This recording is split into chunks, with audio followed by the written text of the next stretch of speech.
Speedrunning, the act of completing a video game as fast as possible. Like fighting games, learning to speedrun requires a ton of discipline, and just like fighting games, leads to some cool and impressive feats of skill. Over the past few years, I've been lucky enough to work for the folks over at Games Done Quick, and have had the opportunity to watch some of these runs live. And one of the most impressive runs I've ever seen was the 2-player, 1-controller blindfolded Punch-Out run by Sinister1 and Zallard1 at AGDQ 2020. I had a chance to talk to both of them about their history with blindfolded Punch-Out, the story behind their 2-player, 1-controller run, and how it almost never happened. This kind of all started in, I believe it was 2010 with Andrew G. He kind of jokingly tried doing Super Mario Bros. 1 blindfolded.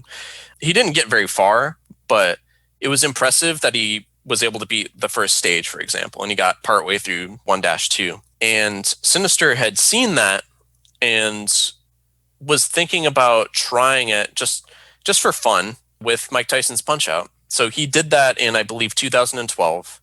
He got to King Hippo without any practice or any, just kind of winging it. The next year, 2013, he got past King Hippo with a very clever strategy. And then the next time he attempted it was AGDQ 2014, which is when I went to my first GDQ. And at least for me, I knew that people really loved Mike Tyson's Punch-Out, and I was submitting Super Punch-Out because I had the record at the time. And it felt like it would have been weird if I had just done a normal playthrough of Super Punch-Out after his blindfolded Mike Tyson's Punch-Out. So I just kind of felt like almost obligated to try. I started routing it, and I eventually was to the point where I was able to beat the game blindfolded one time. And it was kind of interesting because when I had gotten to AGDQ, we had a dinner, I believe, either the night before or 2 nights before, and we were talking about how far we might be able to get. I had mentioned that it was possible for me to beat the game, but I don't know if that's realistic because I've never done a marathon run before.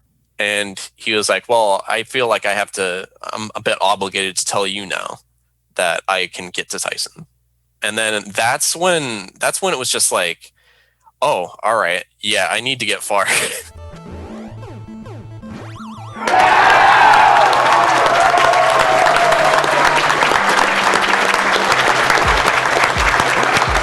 While Sinister would fall to Mike Tyson in his run at AGDQ 2014, the progress he made would inspire a host of others to try and complete the blindfolded run. The Tysonator would be the first to beat Tyson blindfolded with video proof, and Jack Wedge would develop buffer strategies that simplified the run and allowed for more consistency in fights, just to name a few. The work by the Punch-Out community would lead to a race between Sinister and Zallard at AGDQ 2016, in which both would compete the game blindfolded. And with that milestone reached, both would start to consider what to try next very quickly. So the run with Zallard came together, actually it started in 2016. We had raced against each other, and it was the first time that both of us ended up completing the game. And just for fun in the practice room, we tried this 2-player, 1-controller thing.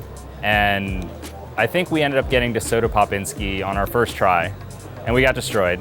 But we kind of thought about it, and we were like, hey, this could maybe work. Both of us kind of always knew that had potential, but the logistics of practicing it didn't really work out. But then Sinister started working for Twitch, and then he relocated out to the Bay Area. And that made it actually reasonable for us to practice. We'd strategize, offline, by ourselves, trying to figure out just little things here and there. And it was tough. Speedrunning a game at a high level can be difficult, and Punch-Out is no exception to that. While strides have been made to make the run more consistent, there's still plenty of times where a runner will have to improvise when things don't go exactly as planned. This is difficult enough when you're blindfolded by yourself with full control, but these complications get compounded when it's 2 players with half the control and no visibility. And even with their expert skill, Sinister and Zallard would run into constant roadblocks during practice, so much so that at one point, they considered throwing in the towel. The reality is that we were very underprepared compared to other runs that either of us have done over the years. There would be some times where we're out of sync, or maybe if things go off the rails just slightly, we might have different ideas of how to approach something. And that would be catastrophic. So like if that happens, we'd have to take a knockdown. We'd have to like kind of mentally be like, okay, we're both off track. We need to pull it together. And then beyond that, there's other issues. Super Macho Man is a fight where he's actually not too bad blindfolded when you're a single person, when you can coordinate the D-pad and the buttons correctly, because there's a lot of guard manipulation and timing of punches that we tried real hard, but it was impossible for the way that we were approaching it. So we had to come up with completely different strategies. It's scary because like if you lose to Super Macho Man, you go back 2 fights. That's so much time. Our consistency was not looking good, like at all. Like Sinister had told me that he was considering just canceling the run because it was just bad. It was real bad. With practices proving to be a challenge in their own right, there were other pressures mounting for either player outside of the game. For Sinister, it was his first time returning to the stage for a blindfolded Punch-Out run in close to 4 years. And for Zallard, he was coming off a hot streak, going undefeated in blindfolded runs for both Wii Punch-Out at SGDQ 2019. Thank God, dude. Oh my God. And Super Punch-Out at GDQ Express 2019, leaving the NES title as the only one left in the series to make a perfect run in. As Zallard and Sinister took the stage at AGDQ 2020, they had never completed a full run of Punch-Out without resorting to passwords. However, once they did get started playing, something unexpected began to happen. They started to crush it. Now all they have to do from here is not get hit.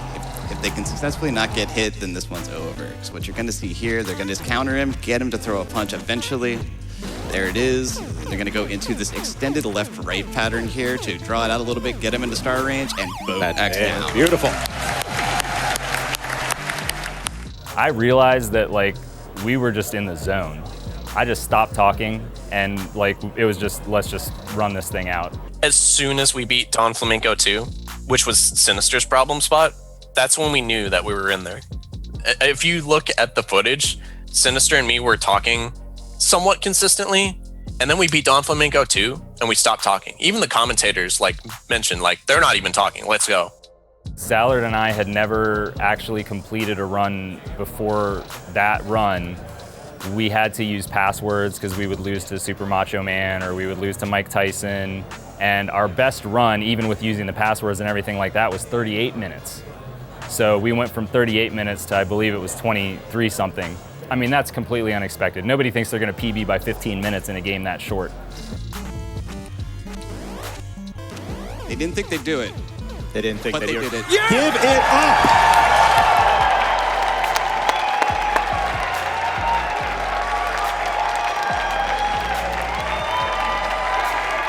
It was just so much at once that I couldn't really process it all until like hours later. You know what I mean? Because there was just so many positive things happening there. I finished the streak.